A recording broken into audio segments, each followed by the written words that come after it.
فاطمہ جنت کی عورتوں کی سردار ہے۔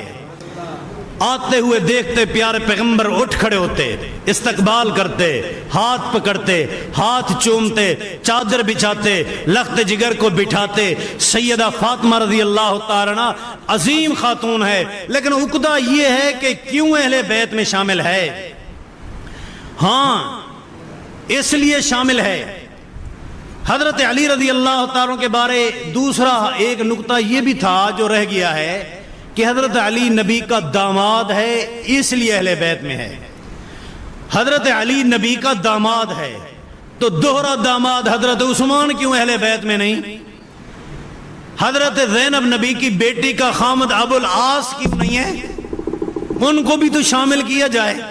حضرت فاطمہ پیارے پیغمبر کی بیٹی ہے، اس لیے اہل بیت میں ہے۔ اچھا تو نبی کی باقی تین بیٹیاں وہ نبی سے تھیں، تمام اہل سنہ کا عقیدہ ہے، خواہ دیوبند ہو، بریلوی ہو، اہل حدیث ہو، سب کا اتفاق ہے نبی کی چار بیٹیاں تھیں۔ مجھے کیسے بچہ پیدا ہوگا؟ حیرت میں سکت وجہا، قرآن کہتا ہے کہ اس نے تعجب والا ہاتھ رکھا، جس طرح بعض لوگ ماتھے پہ ہاتھ رکھتے ہیں، کوئی ناک پہ ہاتھ رکھتے ہیں کہ ہائے مجھے بچہ پیدا ہوگا۔ سکت وجہا، فرشتوں نے کہا کہ اے حضرت سارہ تو تعجب کرتی ہے، اتعجبین من امر اللہ رحمت اللہ وبرکاتہ علیکم اہل البیت، اتعجبین من امر اللہ، اللہ بڑھاپے میں بانجھ عورت کو بچہ دے یا نہ دے یہ اللہ کی مرضی ہے۔ اللہ تمہیں بچہ دینا چاہتا ہے، تو حیران ہے؟ یہ تیرا حیران ہونا ہمارے لیے قابل حیرت ہے۔ کوئی سوچے، کوئی غور کرے، پریشان ہو، تعجب میں آئے، ممکن ہے، لیکن حضرت ابراہیم علیہ السلام کے اہل بیت 2480 نمبر حدیث، یزید ابن حیان ایک تابعی ہیں، حسین ابن سمرہ دوسرے تابعی ہیں، عمر ابن مسلم تیسرے تابعی ہیں۔ یہ تینوں تابعی ہیں، گھر سے چلے کسی صحابی کو تلاش کریں، پیغمبر صلی اللہ علیہ وسلم کی حدیثیں سنیں۔ تابعین کے دل میں جذبہ کہ نبی علیہ السلام کی حدیثیں سنیں۔ حصول علم کے لیے سفر کرنا تابعین کی سنت ہے، صحابہ کی سنت ہے، حتیٰ کہ نبیوں کی سنت ہے۔ حضرت خضر سے علم حاصل کرنے کے لیے حضرت موسیٰ چل کر گئے تھے علیہ السلام، ان کے ساتھ حضرت یوشع بن نون نبی تھے۔ یہ دو نبیوں کی جوڑی جا رہی ہے علم حاصل کرنے کے لیے۔ اتنا تھکے سفر میں، لقد لقینا فی سفرنا ھذا نصبا، کہتے ہیں تھک بھی گئے ہیں، بھوک نے بھی ستایا ہے۔ حصول علم کے سفر میں تھکاوٹیں بھی آتی ہیں، بھوک بھی لگتی ہے، تکلیفیں بھی پہنچتی ہیں۔ وَلَقَدِ ارْتَحَلَ عَبْدُ اللَّهِ بْنُ أُنَيْسٍ فِي حَدِيثٍ مَثِيرَةَ شَهْرٍ، رواہ البخاری، امام بخاری نے نقل کیا ہے کہ ایک حدیث پڑھنے کے لیے عبداللہ ابن انیس پورا مہینہ سفر کرتے رہے، ایک حدیث حاصل کرنے کی غرض ہے۔ تو حصول علم کے لیے رحلہ کرنا، سفر کرنا، یہ تابعین کی بھی سنت ہے، صحابہ کی بھی سنت ہے۔ یہ تینوں تابعی چلتے چلتے ایک صحابی کو تلاش کرتے ہیں، کوفے میں رہتے ہیں، ان کا نام زید بن ارقم ہے رضی اللہ تعالیٰ عنہ۔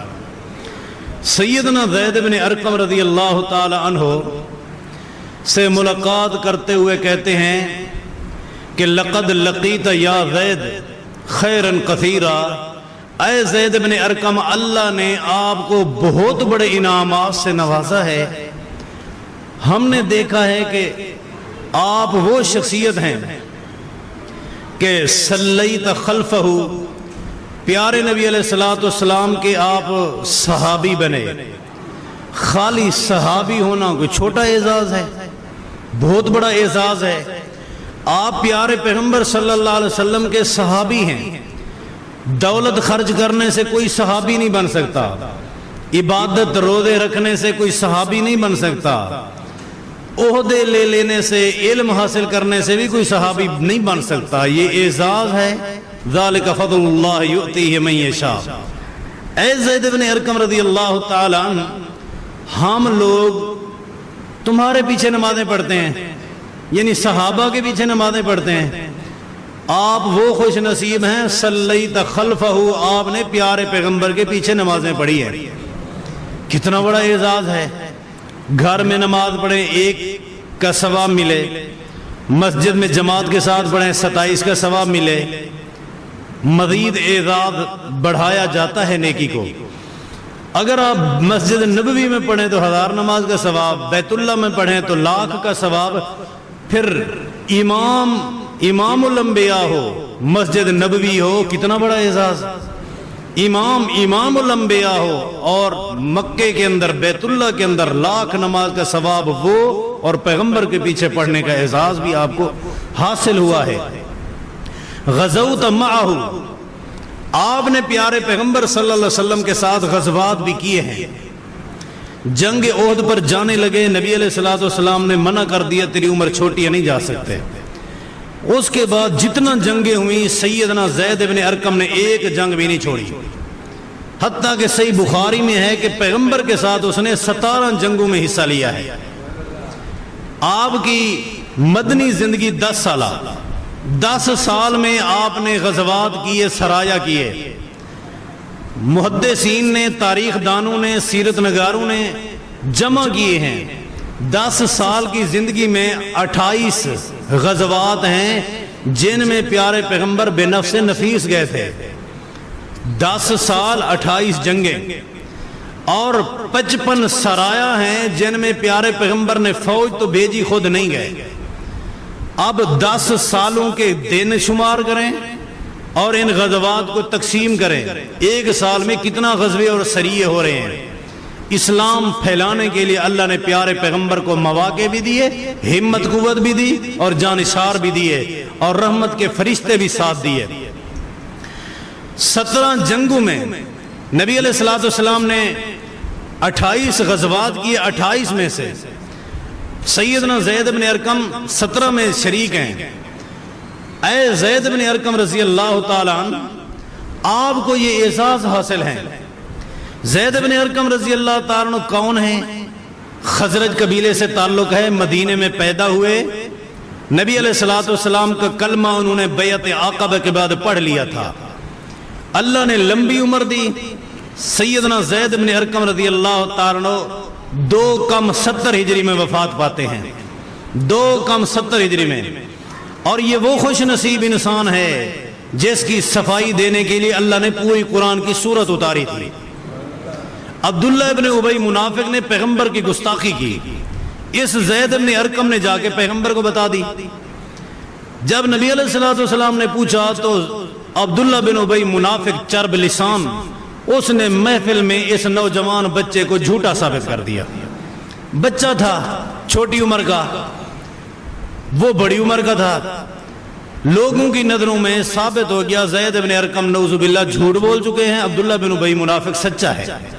ظاہراً اس طرح صورتحال بن گئی، اور پیغمبر صلی اللہ علیہ وسلم نے بھی اسی بات پہ فیصلہ دے دیا بھی چلو ٹھیک ہے۔ اللہ نے سورت منافقون پوری نازل کر دی، جس میں وہ ساری باتیں ذکر ہیں جو زید بن ارقم نے بتائی تھی۔ ہم الذین کر کر کے اللہ نے ساری باتیں وہ بتا دیں جو زید بن ارقم بتاتا رہا، عبداللہ بن ابی منافق نے کہی تھی۔ وہاں ذکر ہے لئن رجعنا الی المدینہ لیخرجن الاعز منها العذل، یہ سارا کچھ اس نے کہا تھا۔